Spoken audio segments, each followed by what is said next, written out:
Hey guys, what's up, Zyflin here, and in today's video, we're going to be covering literally the only melee weapon you really need to play pretty much all of the content in Warframe, the Praetos. Now, you can pick up the Praetos from Cavaliero in the Zarman. All you have to do is rank up a little bit with the Syndicate there by playing the bounty missions and trading in minions and stuff like that, and you're going to get these Tonfa weapons. Now, if you guys have been watching the channel for a very long time, you'll know that my favorite weapons used to be the Cronin Prime, and now we've come full circle again, and we have another Tonfa type weapon, which is just kind of the go-to at the minute. So these are sort of the direct upgrade from the Cronin Prime. They are a set of Incarnon weapons, so we have these Incarnon upgrades here. So the first evolution is Drifting Grace, so we get more sprint speed and more slide.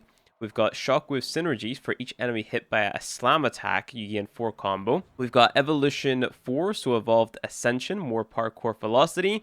Then Evo 5, collecting ammo grants 5 melee combo counter. So essentially, this set of Tonfas makes you go extremely quick, which is good because this is a grinding game where we're repeating a lot of missions over and over and over again. And on top of that, we're able to sustain our combo really easy. So it's a really lazy set of melee weapons, which gives you a lot of sprint speed and a lot of high damage. Now, just to give you guys a little bit of a look at the other evolution. So here in Evolution 2, of course, we've got that extra sprint speed and extra slide, but we also have Whirring Flurry, which is going to give you more attack speed. So if you want more damage, you can go for that. We've got Seismic Slam, which just isn't really that good of an Evo upgrade, so I recommend skipping this one on Evo 2. On Evo 3, of course, we have Shockwave Synergy, which is the one that I'm running because of the stance mod that I've got on, and I'll show that in action in a little bit. But we also have Reaching Lunge, which is for slide attacks, which you're not really running on this weapon. And then we've got Adept Reflexes, which is going to give you more initial combo, but this really isn't worth it with how easy it is to sustain combo on this weapon, especially with the last perk. On Evo 4, we have the extra parkour velocity, so this is essentially just going to make you even faster again. You can increase your double jump strength if you really wanted to, but I don't recommend this one. And then we have a Swift Transmute, so reach 3 times combo and heavy attack to activate Incarnon form, so this basically just means you can go into Incarnon form earlier. Then in the last Evo, of course, we have the Universal Readiness. Whenever we pick up ammo,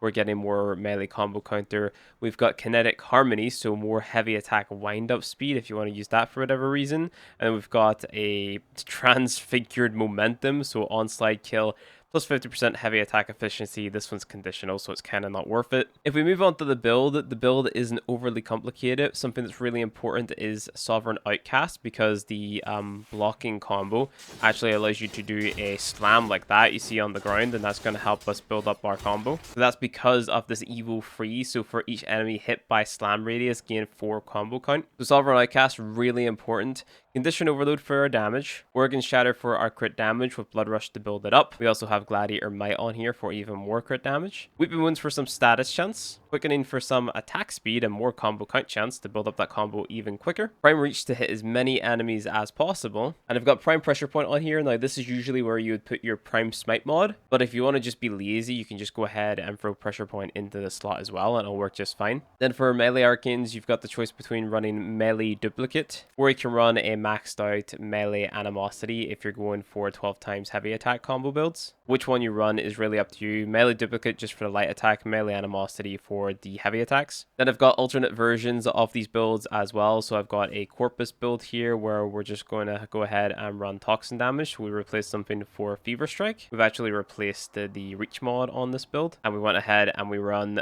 Prime Smite Corpus instead of Prime Pressure Point, but you can run Prime Pressure Point here if you want. Then we've got an Infested build where I've replaced Quickening and Reach to make Corrosive, so that's Voltaic Strike and Fever Strike. Of course, you can run Shocking Touch in Fever Strike, and you can run the Prime version of Fever Strike if you want to invest more Forma. But as I'm going to demonstrate in today's video, it literally just isn't worth it, so just save yourself the Forma. The final thing that you might want to consider running is this Tennokai mod. So this is Dreamer's Wrath. It enables Tennokai, increases the opportunity chance by 50% and critical damage by 32% for Tennokai attacks. So basically, whenever you do a heavy attack that has Tennokai enabled or is enabled by Tennokai, you're going to have more crit on that. So you might be looking at this Condition Overload mod here and being like, ah man, I have the Prime Fear not, we're actually going to go ahead and solve that by using the Doriga with the Verglas. So if you want to go ahead and run a Doriga build, which looks a little bit like this, and then on your Verglas, you want to run a build that looks like this. Now, what's going to happen with Doriga is he's going to basically clone himself, and he's going to go around and he's going to spread viral heat to basically all of the enemies around. And that makes it so you can quite easily and lazily just have like maximum damage at all times with your Praetos. So I'm just going to run this build right here where I've got the prime pressure point instead of the smite mod, and we're going to do a little test versus steel path heavy gunners at level 215. So I've spawned in the enemies. I'm just going to go ahead and walk forward. I'm going to do the slam attack with the block combo first to build up my combo. As you can see, I'm at 12 times. I activate my Incarnon mode. Now I just hold down E, and as you can see, like, we just deal a lot of damage with these weapons, and that's not even talking about all the other benefits. So if we just go ahead and demonstrate one more time, we've got the Incarnon form turned on, Tennokai attack, just hold E, and basically everything just dies because you're dealing so much slash and all that there. And you don't have to worry about priming because your little guy is just priming all the enemies for you. You've got those Tennokai attacks and all that there.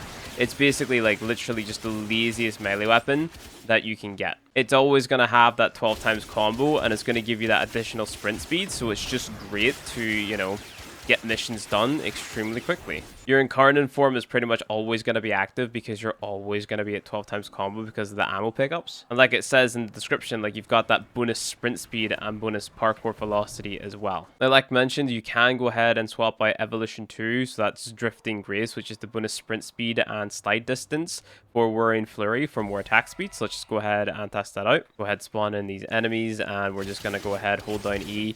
So we melee a little bit faster, but it's not that much faster.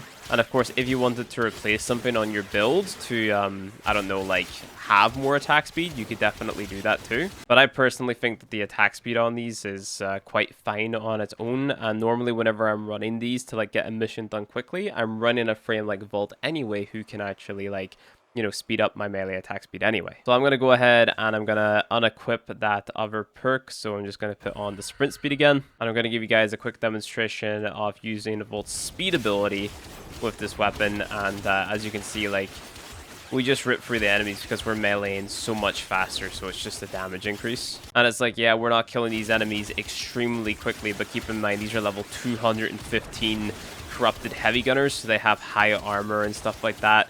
And it's got the Steel Path modifiers, so most of you guys aren't going to be doing like every single mission Steel Path mode. But even that being considered, like, we are killing the enemies quite fast. So the reason that I really like these melee weapons is simply because I'm super lazy. I don't really bother melee much because of how like build uppy it is. So you've got like the whole priming aspect, you have the whole building combo aspect, and I'm not really the biggest fan of that. But I just want something that is passive and is going to make, you know, the activities that I'm doing a little bit more efficient. So I always swap between, let's say, the Praetos and also the Glaive Prime, or if I was on a new account, let's say the Zorus. And that's simply because both of those melee weapons, or all of those melee weapons, make the missions that I'm playing more efficient, right? So the Praetos gives me that extra parkour velocity and sprint speed, and it just makes building up combos super lazy. And if I pair that with the Doriga and the Verglas, where he's cloning himself and spreading all of that viral and heat, it's literally just the laziest, most efficient sort of like melee Sentinel combo you can come up with. And that's what I'm all about. I'm all about like getting things done efficiently because this game is quite demanding of your time, right? So what I'm going to do is I'm going to give you guys a quick little look at my Vault speed build. So this is what I'm running here. I've got Infested Mobility on